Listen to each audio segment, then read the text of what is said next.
एक गांव में सोनल नाम की लड़की रहा करती थी अपने नानी के साथ। जब भी सोनल कुछ भी करती तभी एक चुड़ैल उसको देखती और उस पर हमला भी करती। तभी अचानक उस पर सुरक्षा कवच बन जाता है और चुड़ैल उसको कुछ नहीं कर पाती। उसका जादुई शक्ति विफल हो जाता है। तभी एक दिन का बात है, रात का समय होता है और तभी सोनल की नानी उड़ते उड़ते कहीं जा रही होती है।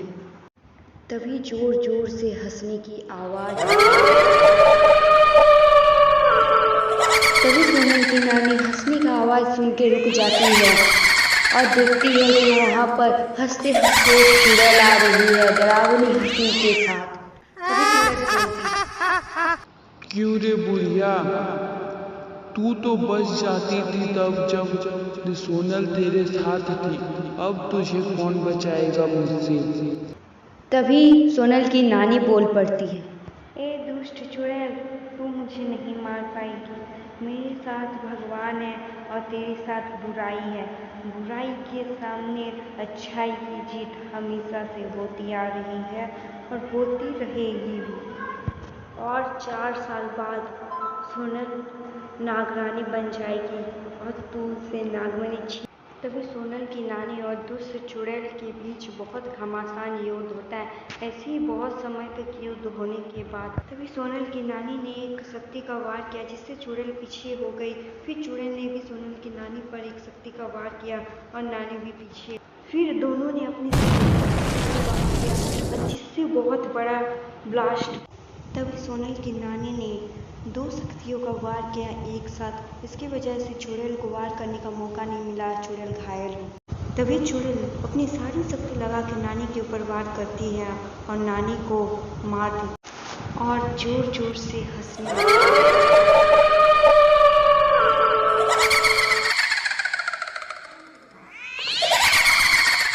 तभी हंसते हंसते चुड़ैल वहाँ से चली जाती है। तभी चुड़ैल की जाती ही नानी के शरीर से एक रोशनी निकलती और वहाँ पे दौड़ते दौड़ते सोनल आ जाती है और नानी नानी चिल्लाने लगती है। तभी सोनल के चारों ओर रोशनी आ जाती है और सोनल बड़ी हो जाती है। सोनल के मुंह से जादुई शक्ति निकलती है और शक्ति नानी को छूते ही ऊपर से एक रोशनी आती है नानी के ऊपर और नानी ठीक हो जाती है। तभी सोनल नानी से, ये सब क्या था नानी, मुझे तो कुछ समझ में नहीं आ रहा है। मैं यहाँ पर आती ही मैं बड़ी कैसे हो गया, मेरे मुंह से ये क्या निकला और आप ठीक हो गई। आपको क्या हुआ था, ये क्या हो रहा है नानी, मुझे तो कुछ समझ में नहीं आ रहा है। नानी बताइए, मुझे कुछ समझ में नहीं आ रहा है। नानी जल्दी बताइए, ये सब क्या था। तभी नानी बोलती है, सोनल तू कितनी हड़बड़ा रही है, बता तो रही हूँ, सब्र कर। मेरी बहन बुराई की पूजा करती है और एक बुरी और उसी ने मेरी ये हालत की है। पता है जब तुम अगले जन्म में नागरानी बनने वाली थी तो उसने तुमको धोखे से मार दिया था। तुम नागरानी बनी नहीं थी इसलिए तेरे पास नागमणि नहीं थी। इस जन्म में वो तुमको कैद करना चाहती है ताकि जब तुम नागरानी बन जाओगी तो उसे नागमणि मिल जाएगी। नागमणि वह शक्ति है जिससे पूरा दुनिया पे राज किया जा सकता है। तुम कभी भी उसको नागमणि मत देना। 4 साल बाद तुम नागरानी बन जाओ और तुम्हें उसे हराना होगा। अभी फिलहाल तुम अपने असली रूप में आ जाओ।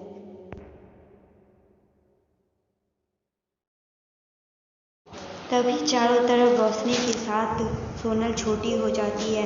फिर सोनल नानी से,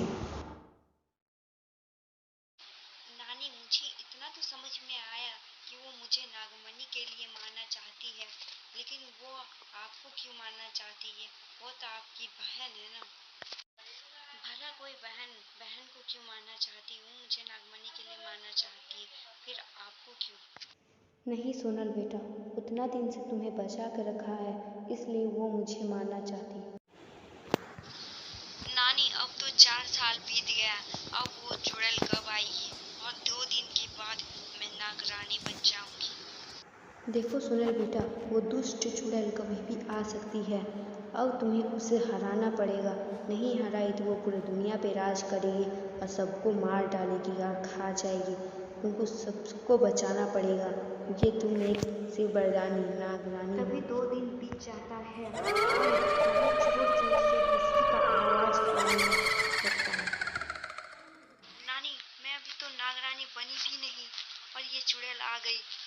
मैं क्या करूं? मेरे पास तो कोई शक्ति भी नहीं है जिससे मैं इस चुड़ैल को हरा दूं। नागरानी मुझे बंदी बना। नहीं सोनल बेटा, अब ये जगह बदल जाएगी और तुम अपने असली रूप में आ जाएगी। तभी वह जगह बदल जाती है और बहुत डरावने जंगल में।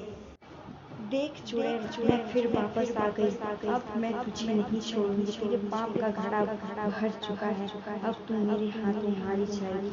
तूने बहुत ही दुष्कर्म काम किए हैं। अब मैं तुझे नहीं छोड़ूंगी। तभी सोनल के ऊपर एक रोशनी आई और सोनल पूरी तरह से नागरानी बन गई। देख सोनल, अब तू नागरानी बन गई। अब मैं तुझे नहीं छोड़ूंगी। अब दोनों की शक्तियाँ बराबर हैं।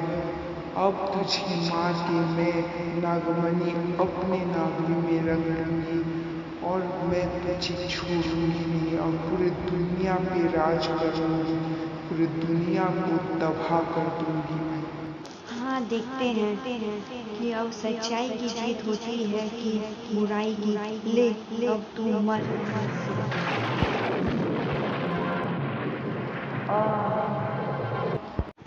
तभी चुड़ैल के शरीर में मकड़ी के जाले बुनने लगते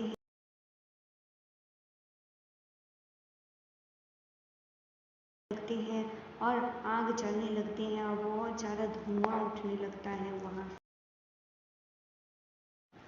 चुड़ैल का शरीर आग से जलते ही वहाँ पर एक रोशनी सा आ जाता है और चुड़ैल के शरीर के इर्द जैसे ही सोनल उस रोशनी के पास जाती है और झुकती है, तभी उसके मुकुट से टच होकर रोशनी उसके अंदर चली जाती है। के फूलों की बारिश होती है और वह एक बड़े से महल में पहुँच जाती है और नागरानी बन जाती है।